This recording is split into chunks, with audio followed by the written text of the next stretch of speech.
Hey bro, I have a question. Yeah, what's your question? Have you started saving for retirement? Or is it in your head at all? Nah, bro. Like, that's for old people, right? When do I have to worry about retirement? You always hear about retiring early, saving money early. However, what does it mean? You just can't act on those words, because if you do, it will hurt you in the long run. You have to do your research and slow down and pick one that best works for you. So today I'm going to help you guys determine what retirement account best works for you. This is a better investment on retirement account.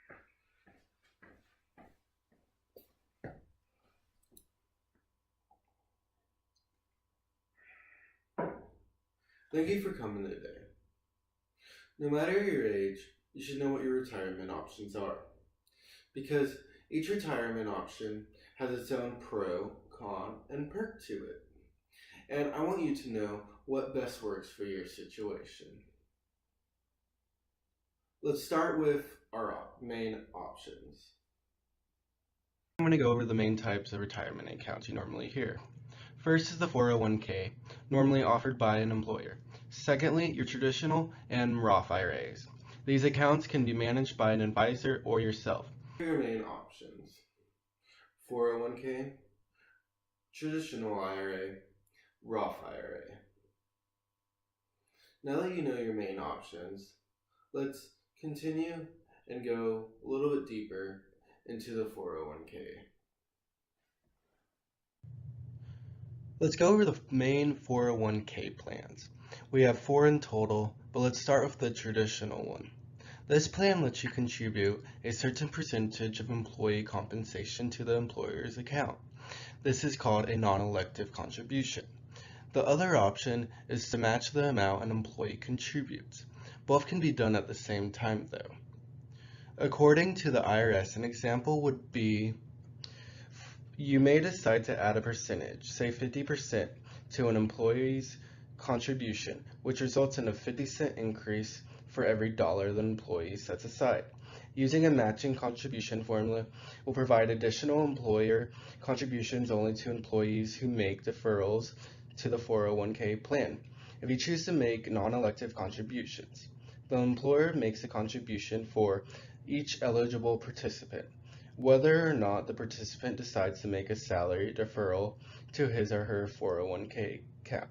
Something cool about the traditional 401k plan is you have the flexibility of changing the amount of non-elective contributions each year. So now let's go on to the next plan. The next plan is the safe harbor option. This option lets you match dollar for dollar up to 3% of employees' contribution and 50 cents on the dollar for the employee's contribution that exceeds 3% but limited to 5%. You can make a 3% non-elective contribution. You must make a matching contribution or non-elective contribution. So, what about the next two plans? These two types of 401ks are nice to have because they're easy to watch and they have a good matching principle through your employer.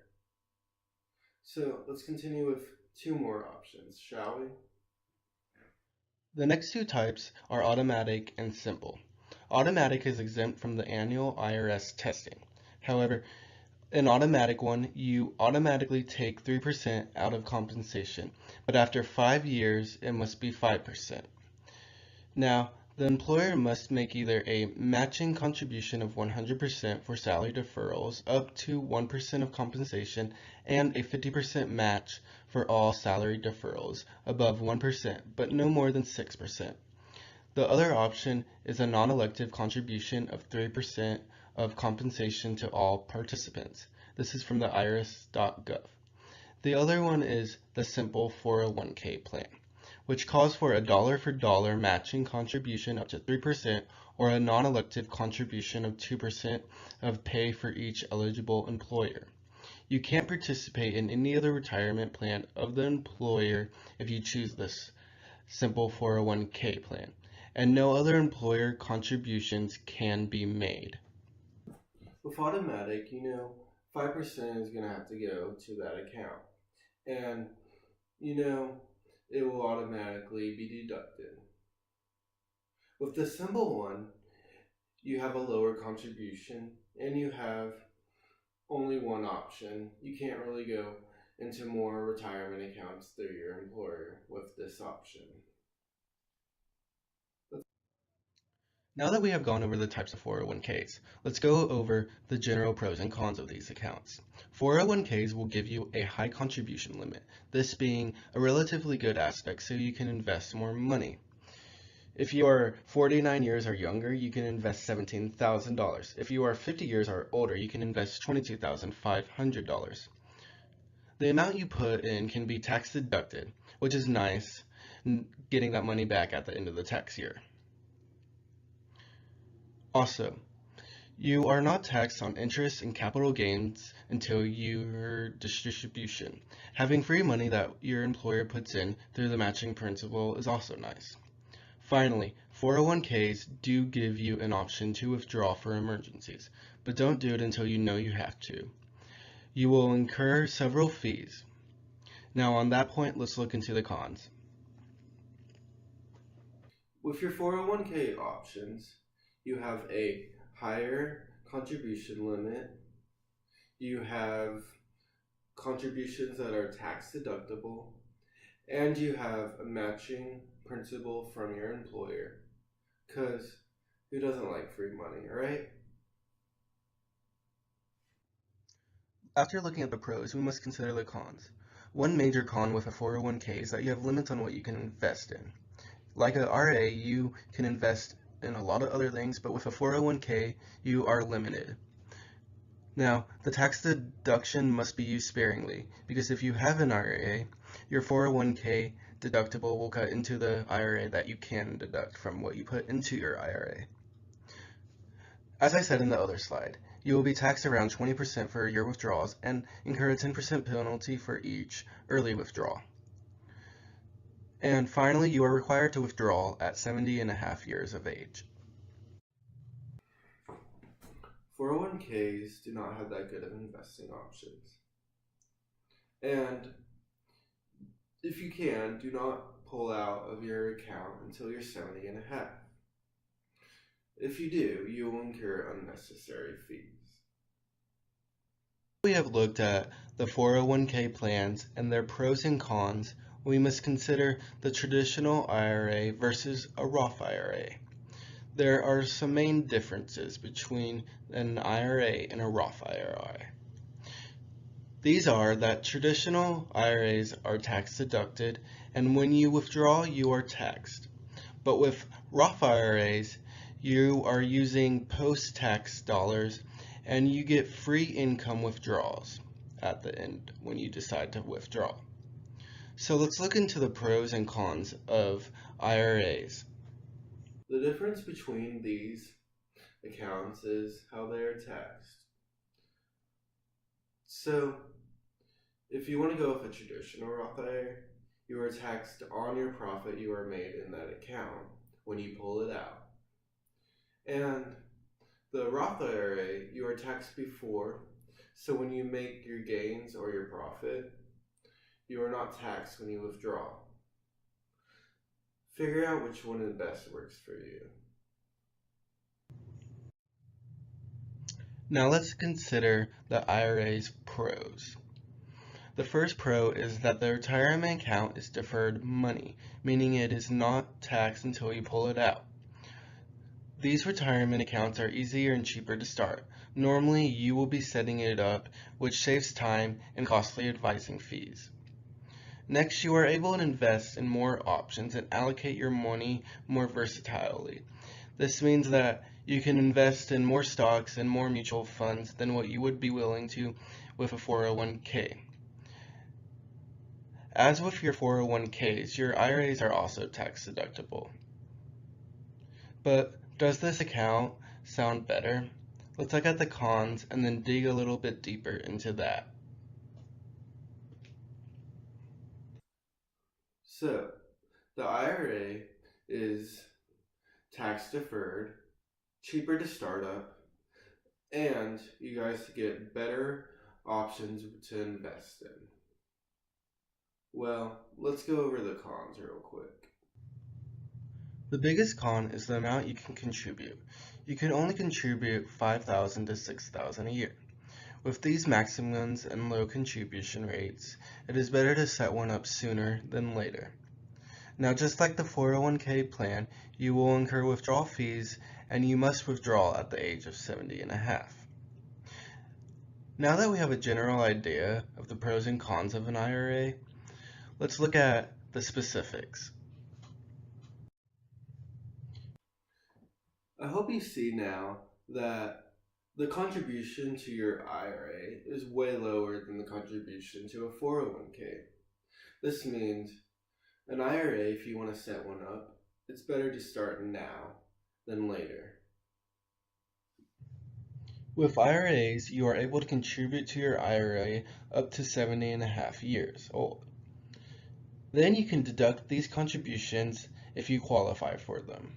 Depending on your age, you can contribute up to $5,500 or $65,000 if you are older than 50. You can withdraw at any time, but you incur fees and you must withdraw at 70 and a half years old, like the 401k plans. With only a contribution limit of $5,500 and $6,500 if you are over age 50, means that you should start younger if you want to work with this account. Now that you have an idea of the differences between 401ks and IRAs, we must address the biggest danger when using these accounts. Most people don't know about the hidden dangers that will eat away at your return. Let's start off with the obvious one, advising fees that are charged for managing your accounts. An example from Motley Fool is if you have $500,000, a 1% management fee will cost you $5,000 a year. The next one is the 401k expense ratio. This is a fee from your business that covers certain funds. These are between 0.5% and 2% and will also eat away at your returns. Now we have the 12B1 fees, which are marketing and distribution fees for funds. These only cover certain funds, so you must look at which funds you are in. But we aren't done yet though. Here, guys, because these fees and charges can add up real quick. Like with the example, 1% of 500,000 is 5,000. However, think of that over 10 years. That's 50,000. Or think about it 20, 30, 40 years from there. Those numbers add up real quick, and you may think that you have enough to retire on, but if you don't watch out for these fees, that money could easily disappear, and then when it's time to come, you won't be able to retire. If you decide to get into annuities, you will incur high commission fees. These fees range from 7 to 20%. The ongoing fees are mostly administrative fees that help with the fund managing itself. A good ratio to consider is the mutual fund expense ratio, which is administrative costs plus the 12B1 fees. This helps better determine the cost of the fund as a whole. Now, let's look at the loads. Loads are not in every mutual fund, but they are still important. These are fees to get in and out. Motley Fool's example is a 3% front-end load on a $5,000 investment will mean that $150 goes towards the sales fee and only $4,850 will be invested. And finally, we have taxes, which will be determined off of your plan and your tax bracket. Surprising? All these fees in your accounts? Well, these fees can add up real quick. Like, an example would be some of these fees occur daily, and some of these fees occur compounded onto each other when you make a transaction. That is, you get into a position where you have stock in a company or in a mutual fund. Finally, know what best works for your situation, understand the fees, and realize that it's going to take a while to grow a retirement account, so it's better just to start now. Thank you for joining me today. This is a better investment.